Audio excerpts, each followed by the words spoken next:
Hello everyone, my self Dharmendra Kumar. और आज की वीडियो लेसन में मैं डिस्कस करूंगा एक नई महामारी ब्लैक फंगस के बारे में। कोरोना, जैसा कि पिछले काफ़ी समय से कोरोना का प्रभाव है, उसका काफ़ी बहुत ज़्यादा इम्पैक्ट पड़ा है देश दुनिया पर।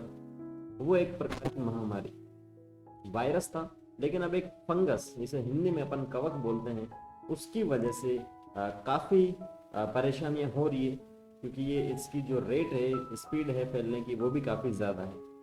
तो क्या है ब्लैक फंगस? ब्लैक फंगस के लक्षण किस किस प्रकार के होते हैं? ब्लैक फंगस किस किस माध्यम से फैलता है? और ब्लैक फंगस से बचने के कौन कौन से उपाय हैं, वो आज की वीडियो में मैं डिस्कस करूंगा।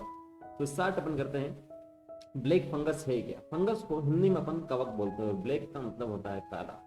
ठीक है, इसकी कुछ आधारभूत प्रॉपर्टी के आधार पर यह नामकरण किया गया।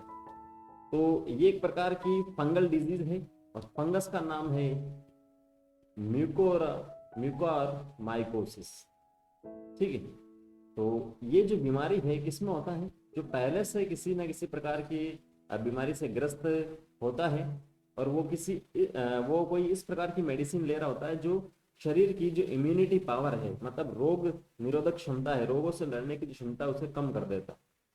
ठीक है, तो उनके अंदर फंगल जो डिजीज है, ब्लैक फंगस है, वो ज्यादा होने के चांसेस होते हैं। ये शरीर के किसी भी हिस्से में हो सकता है, ऐसा फिक्स नहीं है कि मुंह में होगा, नाक में होगा या आंख में होगा, या किसी भी हिस्से में हो सकता है।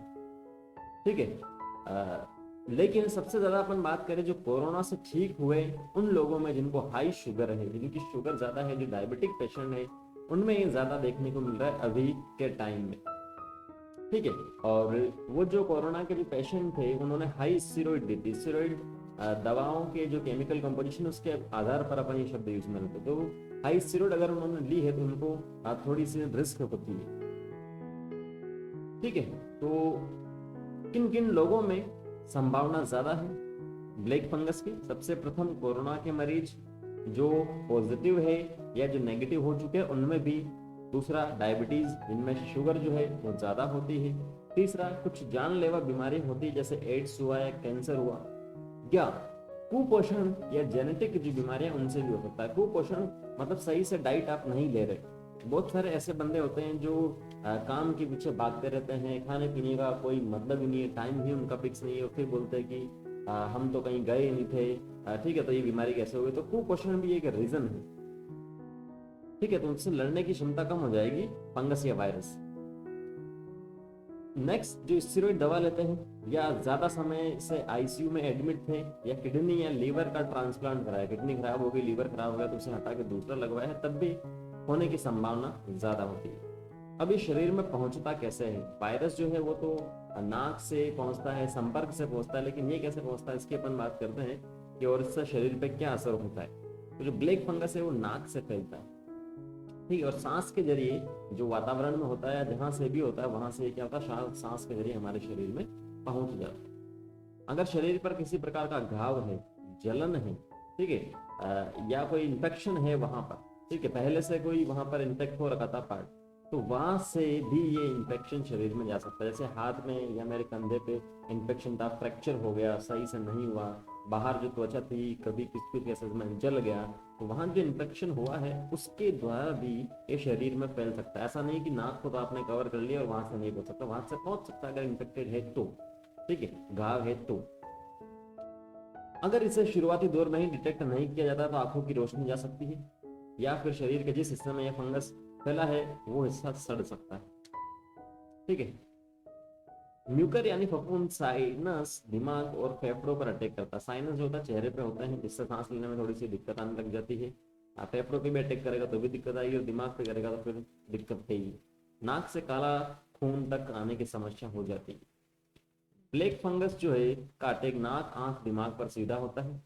संक्रमितों की आंखें तक निकालने पड़ जाती है अगर इन्फेक्शन ज्यादा हो गया तो।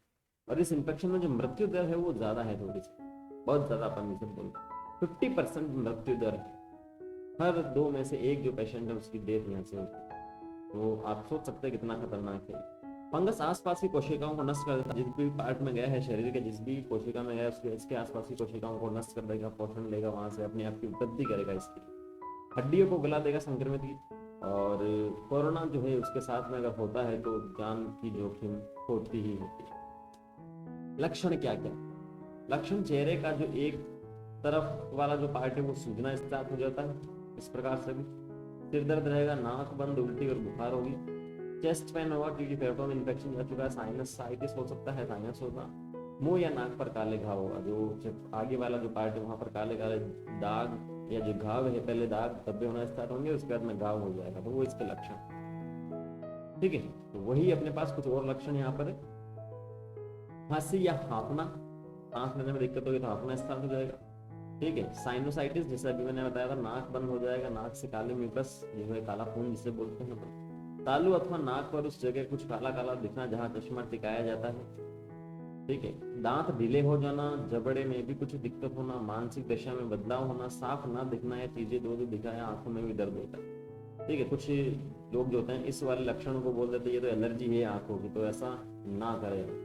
थ्रोम्बोसिस यानी कोरोनरी आर्टरी में थक्का, मतलब जो रक्त जिस नलिकाओं से बहता है उसमें थक्का बन जाता है, सही से सर्कुलेशन नहीं हो पाता। नेक्रोसिस यानी किसी अंग का गलना, कोई पार्ट जो है वहां से सड़ना स्टार्ट हो जाएगा, त्वचा पर चकत्ते बन जाएंगे। ठीक है, तो ये जो सोर्स लिया गया है, ये सारे जो लक्षण है वो कोविड टास्क फोर्स से लिए गए हैं, और ये लक्षण होते हैं तो आप तुरंत डॉक्टर से संपर्क करें। डॉक्टर की डॉक्टर अगर बोल देता है उसके बाद ही बीमारी को कंफर्म करेंगे, ऐसा नहीं है कि कर दिया। ठीक है, बचने के लिए आपको क्या करना है, शुगर को सबसे पहले नियंत्रित करना है, मीठा बिल्कुल ना खाए ना पिए।